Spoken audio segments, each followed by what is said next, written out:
Agora, falaremos então sobre o equilíbrio químico. E ali tem uma definição. Uma reação química atinge o equilíbrio químico quando a velocidade da reação direta é igual à velocidade da reação inversa, e as quantidades de reagentes e produtos não se alteram. Então, ali, a gente tem A mais B formando C mais D, né? E aquelas duas flechinhas aqui no meio, né? Uma que vai e uma que volta. Né? O que significa isso? Significa que, ao mesmo tempo que eu formo meus produtos, eu formo C e eu formo D, eu formo reagentes também, né? Então, na verdade, quando acontece isso aqui, uma reação se finaliza. Normalmente a gente espera que todo reagente vire produto, né? E é o que acontece na maioria das reações. Mas não é totalmente, né? Sempre sobra um pouquinho de reagente. E quando uma reação finaliza, né? Com exceção, por exemplo, uma combustão, onde a gente tem o propano lá, por exemplo, reagindo com o oxigênio do ar, está formando CO2 e água, e isso está se dispersando porque é um gás. Com exceção a reações assim, que são um sistema aberto, se for dentro ali de um tubo de ensaio, de um becker, a gente tem equilíbrios químicos acontecendo. Ou seja, a velocidade da formação dos produtos fica igual à velocidade da reação de formação dos reagentes. A velocidade da reação inversa, né? Por mais que sejam quantidades bem pequenas, né, esses reagentes eles estão sendo formados. Mas assim, quando essas quantidades não se alteram mais, o tanto que você tem de produto permanece igual, o tanto que você tem de reagente permanece igual, né? Você vai ter valores diferentes, tipo 1 mol de A, 5 mol de C, né? Mol por litro. Mas eles não se alteram mais de valores. Então isso é o equilíbrio químico, né? Então as duas reações estão acontecendo para os dois sentidos, mas com velocidades iguais. E aí, Gutenberg e Weige, eles escreveram uma expressão para representar esse equilíbrio, que vai ser o quê? A C vezes D, né? E os coeficientes eles viram expoentes, dividido por A vezes B, e os coeficientes viram expoentes. Se eu tiver só um produto, vai ser só um produto aqui, né? E outra informação importante é que se eu tiver aqui sólidos, líquidos, que a concentração ela é constante, a gente não coloca na expressão do equilíbrio, né? Então, com essa expressão do equilíbrio, você consegue calcular o K, né? A constante de equilíbrio da reação. Por que é importante calcular isso? Porque se você tiver um valor alto, tipo 1000, um K acima de 1000, significa que a reação ela tem tendência a produzir bastante produto. Agora, se você tem um K 1 vezes 10 na menos 3 abaixo disso, significa que a reação ela tem uma tendência a ficar voltada mais para esse lado aqui. Ou seja, dos reagentes, ela não vai produzir tanto produto. Então, por isso que esse valor de K ele é importante. A gente vai usar ele de várias formas, que é o que a gente vai ver nas próximas aulas. A gente usa ele como KW, que é a constante de equilíbrio da água. A gente usa como K, que é a constante de acidez, Kb, que é a constante de basicidade. Tem o Kc, o Kp. Kc seria em termos de concentração, que seria esse que a gente colocou aqui. Tem o Kp, que é em termos de pressão. Então, aí o KPS, né, que é de produto de solubilidade. Então, aí a gente passa a usar de diversas formas esse valor de K, né? Então, por isso que é tão importante essa expressão. Como que eu escrevo K? Eu vou pegar os meus produtos e vou multiplicar e vou dividir pela concentração dos meus reagentes e vou multiplicar. Lembrando que os coeficientes que eu tenho aqui, eles viram expoentes, tá? Então, muito importante lembrar como escrever a fórmula da constante de equilíbrio. Bom, como estávamos conversando, né? Aqui tem uma reação de produção da amônia que entrou em equilíbrio, ou seja, é praticamente o momento que a reação não se altera mais, né? Não é que a reação ela para de acontecer, porque ela acontece para os dois lados, no sentido dos produtos e no sentido dos reagentes, mas para de se alterar as concentrações. Então, é praticamente o final ali da nossa reação. Então, nesse momento, o que nós temos? Nós temos o H2, que eu tinha uma quantidade alta dele, ele foi sendo consumido. O N2, que é esse azul aqui, né, ele também foi sendo consumido, diminuindo a quantidade dele. E o NH3, que com o passar do tempo foi aumentando a quantidade dele, porque ele é o meu produto, né? Esses dois estão dando origem a ele. E vai chegar um momento que as quantidades, olha só, elas param de se alterar, né? As quantidades, elas ficam todas constantes. Então, nesse tempo aqui, né? Se eu pudesse ter aqui o valor tempo 10 segundos, tempo 10 minutos, nesse tempo aqui, eu digo que a minha reação atingiu o equilíbrio, porque as concentrações, as quantidades de cada um dos meus reagentes e produtos pararam de se alterar, né? Então, sempre quando a gente fala de equilíbrio químico, a gente fala isso aqui, nesse gráfico. Também a gente tem situações que o equilíbrio químico pode ser alterado de acordo com a pressão, com a temperatura, isso que a gente não vai entrar em muitos detalhes, que não era tema da nossa aula, o equilíbrio químico, mas a gente usa muito o K, né? Então a gente precisa entender um pouquinho ali do equilíbrio químico. Só lembrando, então aqui, ó, se eu fosse escrever a fórmula, todos entrariam na minha fórmula, porque eles são todos gasosos. Se eu tivesse um sólido ou um líquido, eu colocaria 1 no lugar da concentração ali da minha substância, tá? Bom, e aí a gente vai falar agora das soluções aquosas, né? Por quê? Porque a gente vai ver as reações em soluções aquosas. Bom, a gente já sabe que uma solução ela é composta de um soluto e de um solvente.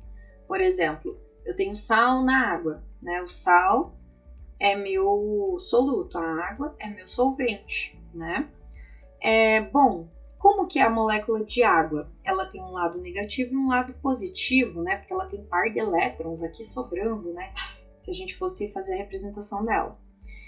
O que vai acontecer? Quando a gente dissolve um sal na água, a gente tem íons positivos e íons negativos, então a gente vai ter ali essa parte negativa da água sendo atraída pelos íons positivos e a parte positiva aqui, que seria essa parte onde estão os hidrogênios, sendo atraída pelos íons negativos, né?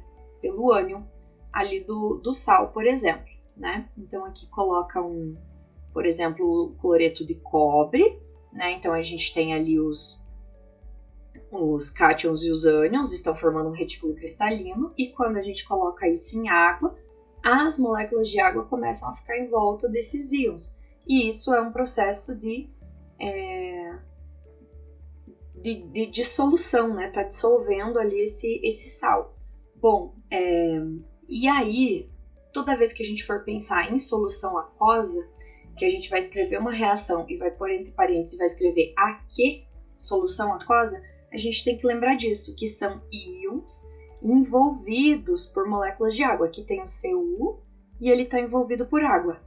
Aqui tem o Cl- e ele está envolvido por água. Isso que é uma solução aquosa, né? Íons envolvidos por água, tá? Aí ali a gente vai ter os tipos de eletrólito. A gente tem o eletrólito forte, o não eletrólito e o eletrólito fraco. E aí ele faz a comparação ali com a luz das lâmpadas, né? Ou seja, isso aqui tem a ver com a capacidade de conduzir ou não corrente elétrica. Então, quando a gente tem um eletrólito forte, é um íon, um cátion, um ânion que consegue conduzir bem a corrente elétrica, né? Normalmente, os sais mais solúveis, eles são eletrólitos mais fortes. O não eletrólito é quando você tem uma molécula, tipo um álcool, um açúcar, que não é uma ligação iônica, que não vai formar cátion e ânion. E aí, a gente vai ter ali um não eletrólito, não vai conduzir corrente elétrica. Algumas vezes a gente até tem ali uma ligação covalente, né? Por exemplo, um ácido, que vai conduzir, né? Porque esse ácido ele libera o H+, que vai formar um cátion, e digamos o Cl-, né? Que vai formar um ânion. Então, quando a gente tem a formação de cátion e de ânion, é que a gente tem um eletrólito forte. Isso acontece mais com compostos iônicos, né? Mas não necessariamente que os covalentes normalmente são não eletrólitos, a não ser com exceção ali alguns ácidos, né? E o eletrólito fraco, ele dá o exemplo do ácido acético. O ácido acético é, por exemplo, um composto molecular, né? Ele vai ter ali a liberação do H+, que vai ser um cátion, né? E um acetato que vai ser um ânion. E isso vai fazer com que ocorra a passagem da corrente elétrica e vai acender a lâmpada. Mas como tem poucos íons, né? O ácido acético ele é um ácido fraco, libera poucos íons, a lâmpada ela acende bem fraquinha, né? Bom, aqui eu coloquei algumas tabelas bem importantes sobre as regras de solubilidade, para quando a gente vê as reações de precipitação, a gente conseguir identificar quem são os compostos solúveis e quem são insolúveis. Então a gente tem que ter uma noção aqui, ó, que nitratos, acetatos, cloretos, brometos, iodetos e sulfatos normalmente vão ser solúveis. Em que situações eles não são? Quando estão acompanhados desses cátions listadinhos aqui do lado. Da mesma forma, quem vai ser insolúvel? Os sulfetos, os carbonatos, os fosfatos e os hidróxidos. Tem exceção? Tem. Se eles estiverem com esses cátions aqui, né, eles acabam ficando solúveis, tá? Então tem que sempre prestar atenção nessa tabela para saber quem é solúvel e quem não é.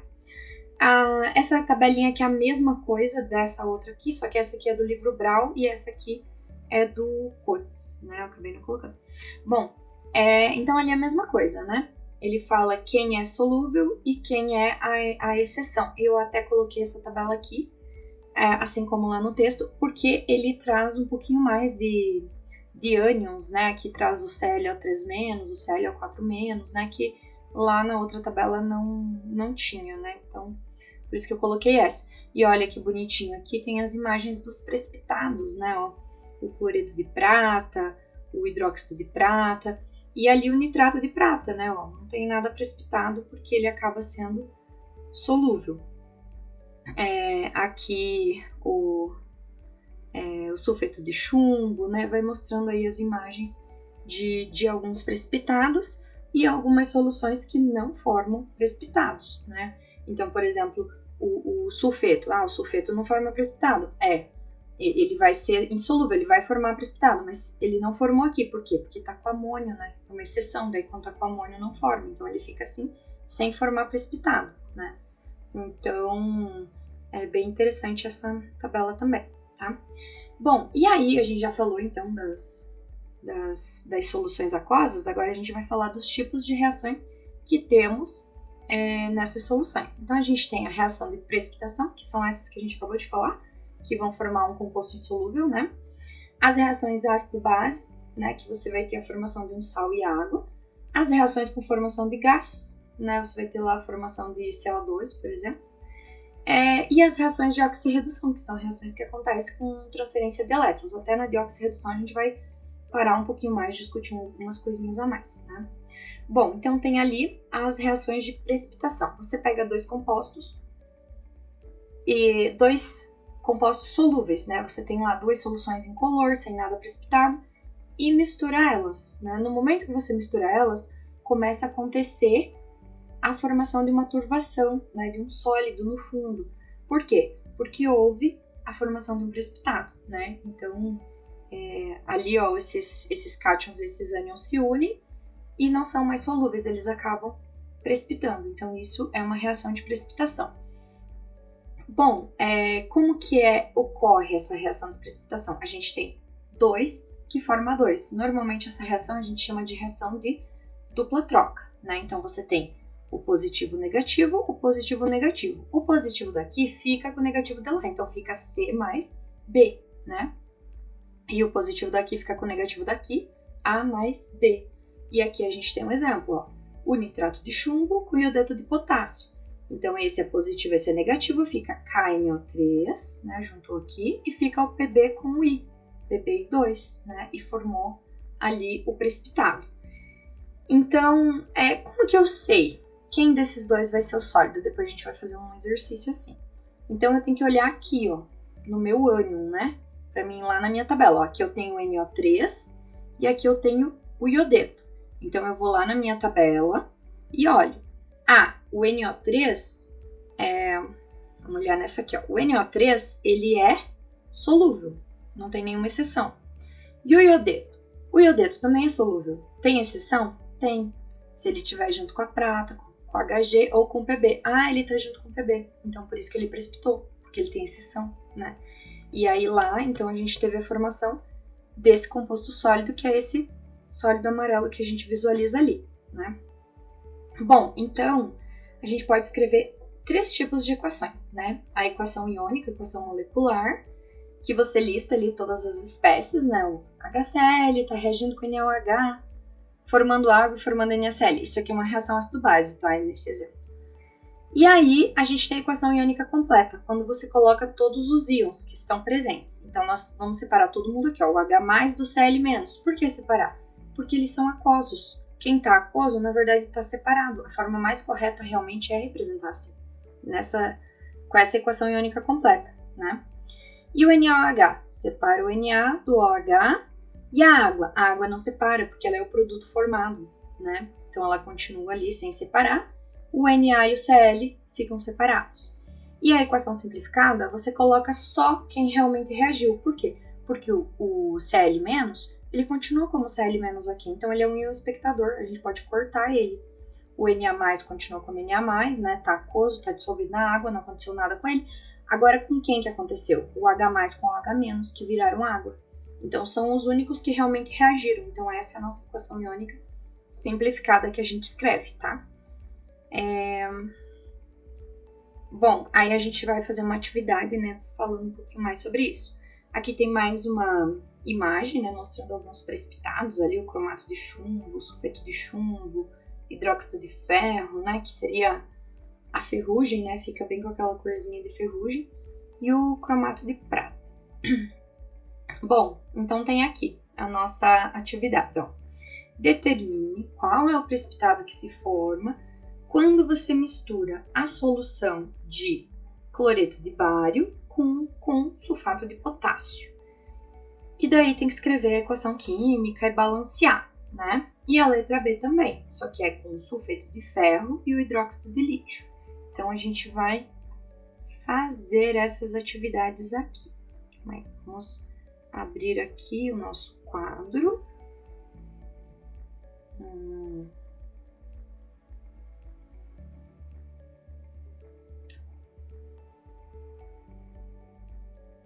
Bom, então vamos colocar aqui. Esse é o exercício número 6.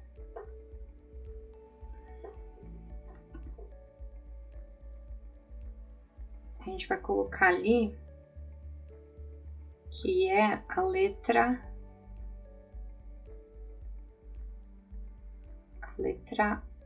A. Tá. Bom, então a gente vai colocar aqui, ó, o BaCl2, ele é aquoso, com o K2SO4, que também é aquoso, e o que eles vão formar? Como eu falei, para lembrar como escreve as reações, a gente tem que lembrar que tem o mais, o mais e o menos. Não é exatamente mais, né? O bário é 2 mais, né? O K é 1 mais, o SO4 é 2 menos, mas eu só coloco assim mais e menos pra gente lembrar quem a gente junta com quem, né? Então, eu vou juntar o Ba com o SO4, o K com o Cl, ó. O K com o Cl. O K é mais 1, o Cl é menos 1, então vai ficar assim, eu tenho um 2 aqui, ó. Tem que pôr um 2 aqui na frente. E eu vou juntar o Ba com o SO4, tá? Bom, aí agora eu tenho que decidir quem é aquoso, quem é sólido, os dois são sólidos. Então, o que eu faço? Eu vou lá na minha tabela dos meus precipitados. Ó, então, nós temos cloreto, né? Cloreto é solúvel, ó. Precipita com quem? Com prata, com mercúrio e com chumbo. O cloreto está junto com o potássio, então o cloreto não vai precipitar, ele vai ser aquoso. Então, vou ter que pôr lá, o cloreto é aquoso. E eu vou lá na minha tabela de novo e procuro o sulfato. O sulfato também é solúvel. Tem exceção? Tem. Ele precipita com estrôncio, bário, mercúrio, chumbo. Ah, nós temos o bário. Então, esse daqui vai ser que vai formar precipitado. Então, esse daqui vai ser o meu sólido, tá? Então, é assim que a gente decide. Então, essa é a minha equação global. Aí, eu escrevo a minha equação iônica total, né? Vou colocar aqui, equação total. Como que eu escrevo? Vou separar todo mundo, né? Então, vou colocar ali o Ba2+, vai ficar aquoso, mais o Cl menos 1, só que eu tenho 2, né? 2Cl. vai ficar aquoso. Mais 2 potássio, potássio é mais 1. Como que eu sei se é mais 1, menos 1? Eu uso uma tabela de cátions e ânions para olhar as cargas quando não sabe, né? Pesquisa na internet aí, uma tabela de cátions e ânions. O 2K+, aquoso, mais o Cl, vou colocar um 2 aqui, esse 2 vale para o K e vale para o Cl, menos 1, aquoso, mais o BaSO4 eu não vou separar. Por que eu não vou separar? Porque ele ficou sólido, e quem ficou sólido eu deixo junto. Agora eu vou cortar os íons espectadores, o Cl continua como Cl, o K continua como K, eu vou juntar apenas quem realmente reagiu, que é a minha equação iônica simplificada. Então, quem realmente reagiu? Reagiu o Ba, 2+, com o SO4, 2-. Essa foi a reação que realmente aconteceu. E aí formou o precipitado, que é o sulfato de bário, né? Que vai ser um precipitado de cor branca, né? Que vai ser formado lá. Então, aí a gente tem os 3 tipos de equações, a equação iônica total e a simplificada. Bom, então essa aqui é a letra A, nós temos a letra B também. Na letra B, nós temos que colocar o Fe2, e ele está junto com o SO4, 3, mais o lítio. Tá, e daí a gente tem que ver aqui o que vai se formar, né? Então, como eu falei para vocês, ó, aqui é mais, aqui é menos, aqui é mais, aqui é menos. O SO4 ele é 2-. Nós temos 3, significa que o ferro é 3+, né? Porque 2 vezes 3 dá 6 e 2 vezes 3 aqui dá 6- aqui. Então, o ferro ele é ferro 3+. Bom, então eu vou juntar ali, ó, o ferro com OH e o lítio com SO4. Eu vou ter que colocar o lítio junto com SO4. E eu vou ter que colocar o ferro junto com o OH. O OH, se a gente pegar uma tabela de cátions e ânions, a gente vai ver que ele é menos 1. E o ferro é 3+, então eu vou precisar de 3 OH para neutralizar o meu ferro aqui, que ele é mais 3, né? E aqui vai ficar menos 3. E o lítio, ele é mais 1. E o SO4, ele é 2-. Então eu vou precisar de 2 lítios para ficar 2+, para neutralizar o SO4, né? Bom, que mais? A gente tem que fazer o balanceamento dessa reação aqui, né? Então, aqui a gente já tem 2 ferros, então eu tenho que colocar um 2 aqui na frente, né? Ó, para mim ter 2 ferros aqui, né? E aí, eu fico com 2 vezes 3, eu fico com 6H, com 6O, né? E aqui eu tenho só um H, então eu vou colocar um 6 aqui, ó, para ficar com 6H aqui. E aí o lítio, aqui eu tenho 6 lítios agora, né? E aqui eu só tenho 2, vou ter que pôr um 3 aqui, ó. 3 vezes 2, 6, ficar com 6 lítios. Então eu tenho 2 ferros, 2 ferros. Eu tenho 6 lítios, 3 vezes 2, 6 lítios. Eu tenho 3 S's, eu tenho um 3S aqui, ó. Esse 3 vale para esse S aqui também, 3 vezes 1, 3, né? Eu tenho 4 vezes 3, 12O. Mais 6, eu tenho 18O. Aqui eu tenho 3 vezes 4, 12. E 12 mais 2 vezes 3, 6, né? Que também vai dar o 18. E aí, ficou correto aí a nossa reação escrita e balanceada, né? Bom, o que falta aqui, então? A gente identificar quem formou o sólido, né? Esse aqui a gente deixa como aquoso, e esse aqui a gente não sabe, esse aqui a gente não sabe. Então, a gente vai lá para nossa tabela, né? A gente tem que pesquisar sulfato, ó. Sulfato é solúvel, tem exceção? Se ele tiver com estrôncio, bário, mercúrio, chumbo. O nosso sulfato está junto com o lítio, então ele vai ser aquoso.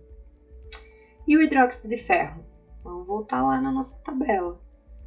Hidróxido é insolúvel. Tem exceção? Tem. ele não precipita com amônio, com metais alcalinos, que é aquela primeira família, e com cálcio, estronço e bário. E no nosso caso, ele está junto com o ferro, que não é exceção, então vai precipitar aqui. Eu vou pôr uma flechinha, né, dizendo que vai precipitar, vai ficar sólido, S de sólido. Então, hidróxido de ferro é o nosso composto que precipita aqui. A gente poderia escrever aqui também a equação iônica total, a equação iônica simplificada, né? Mas eu acho que já fizemos ali no exemplo de cima. Mas aí já deu pra gente entender um pouquinho, fazer o balanceamento aqui e ver um pouquinho como que funciona, quem é o precipitado, quem não é, né? Para entender um pouquinho mais sobre essas reações, né? Voltando aqui na aula, o nosso próximo assunto, então, é sobre as reações ácido-base, né? Que a gente vai ver, então, posteriormente.